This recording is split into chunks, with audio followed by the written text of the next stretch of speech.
Hai teman, apa kabar? Saya Tony Wijaya. Saya mengucapkan selamat datang dan selamat mendengarkan podcast kami. Melalui podcast ini, kami memiliki misi bagi pendengarnya agar setiap pendengarnya bisa memiliki kehidupan yang sehat, sejahtera, dan berbahagia. Kami ingin menjadi sebuah cahaya lilin di tengah kegelapan yang bisa memberikan harapan, manfaat, dan solusi bagi setiap pendengarnya. Selamat mendengarkan podcast kami dan semoga Anda menjadi pendengar untuk podcast kami berikutnya. Salam 1, 2, 3, salam sehat, sejahtera, dan bahagia.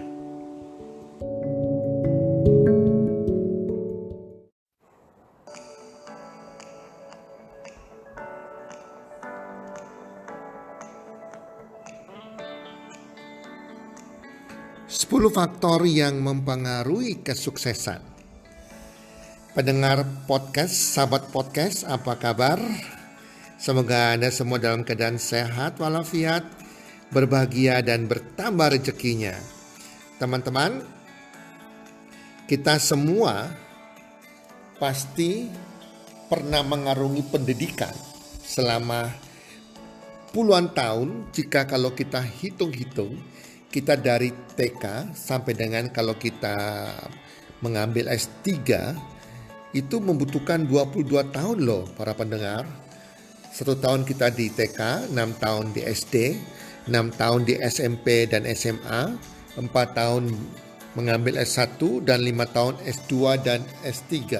Totalnya sebanyak 22 tahun dan kita semua pada waktu sekolah itu kita mengejar yang namanya NEM tertinggi, IPK tertinggi, ranking nomor 1.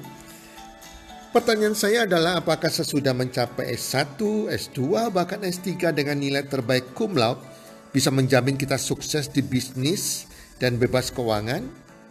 Banyak loh saya kenal orang-orang yang sudah S3 juga, mereka juga gagal di bisnis. Mereka juga tidak mengalami yang namanya kebebasan keuangan.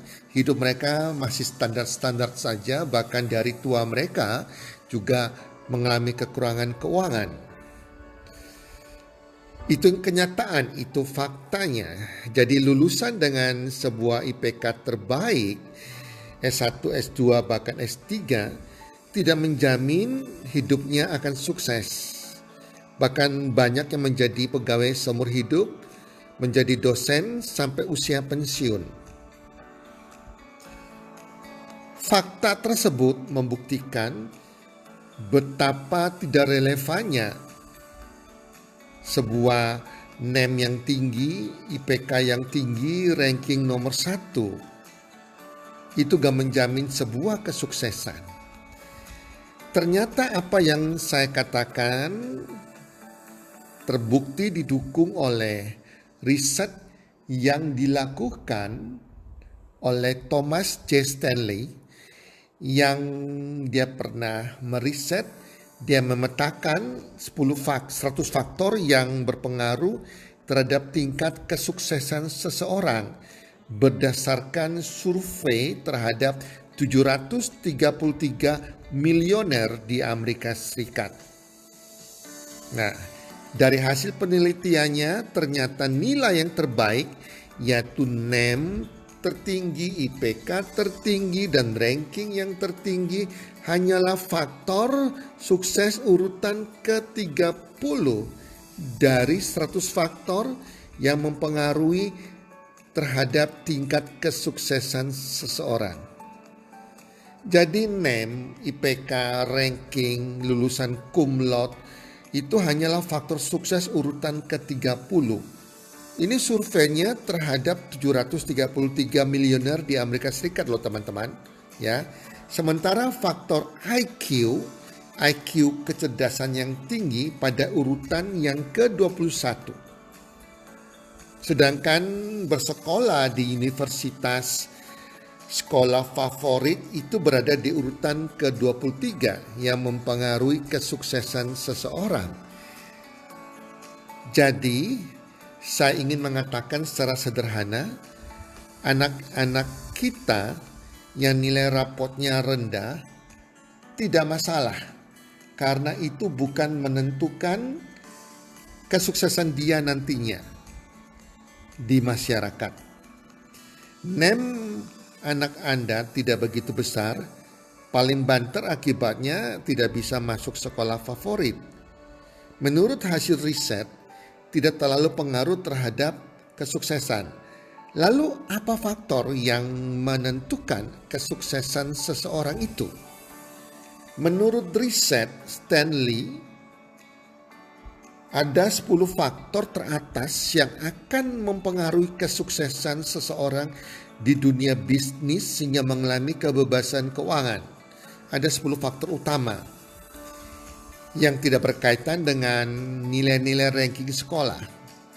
Yang pertama adalah kejujuran. Being honest with all people. Yang kedua, disiplin keras. Disiplin keras atau being well disciplined.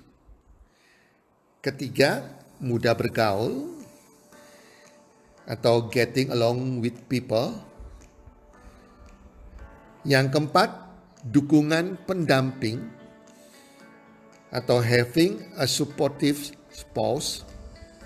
Jadi pendamping juga menentukan kesuksesan seseorang. Harus ada dukungan dari pendamping kita. Yang kelima, kerja keras. Working harder than most people. Kerja keras. Yang keenam, kecintaan pada yang dikerjakan. Loving your career, loving your business. Ketujuh, kepemimpinan. Having strong leadership qualities. Yang kedelapan, kepribadian kompetitif. Having a very competitive spirit atau personality. Yang kesembilan, hidup teratur. Being very well organized. Yang kesepuluh, kemampuan menjual ide dan menjual produk. Having an ability to sell your ideas and your products. Hampir ke semua faktor ini tidak terjangkau dengan NEM dan IPK dan berkaitan dengan ranking. Dalam kurikulum, semua ini kita kategorikan sebagai soft skill. Biasanya peserta dididik memperoleh NEM yang tinggi, ranking yang tinggi dari kegiatan ekstrakurikulernya juga harus tinggi, padahal 10 faktor tersebut adalah soft skill yang menentukan kesuksesan seseorang. Membentuk karakter adalah kebutuhan utama. Mengejar kecerdasan akademik semata hanya akan menjerumuskan diri kita sebetulnya. Nah, kalau kita bisa berimbang, itu lebih bagus lagi, teman-teman ya. Bangsa Indonesia bukan tidak butuh orang yang pintar, karena bangsa Indonesia sudah banyak orang-orang yang pintar. Namun bangsa Indonesia membutuhkan orang-orang yang punya karakter, beradab, sopan santun, dan berakhlak mulia. Bukan teori, tapi praktek langsung di kesehariannya. Dengan cerdas menyikapi hidup, cerdas menciptakan peluang, cerdas bagaimana bisa mensejahterakan bangsa ini. Teman-teman, para pendengar podcast, sadarkah teman-teman bahwa 10 hal tersebut sangat kita butuhkan dan perlu kita ajarkan kepada keluarga kita, kepada anak-anak kita nantinya, sehingga sungguh-sungguh bukan akademik nilai tertinggi yang kita ingin kejar, tetapi soft skill itu sangat dibutuhkan. Demikian yang saya sampaikan tentang 10 faktor yang mempengaruhi kesuksesan seseorang. Semoga bermanfaat.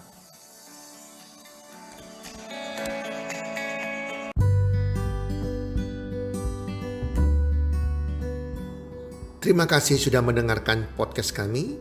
Teman, jika Anda rasa bermanfaat podcast kami ini, Anda bisa menginfokan kepada rekan kerja Anda, keluarga Anda, teman ataupun sahabat Anda.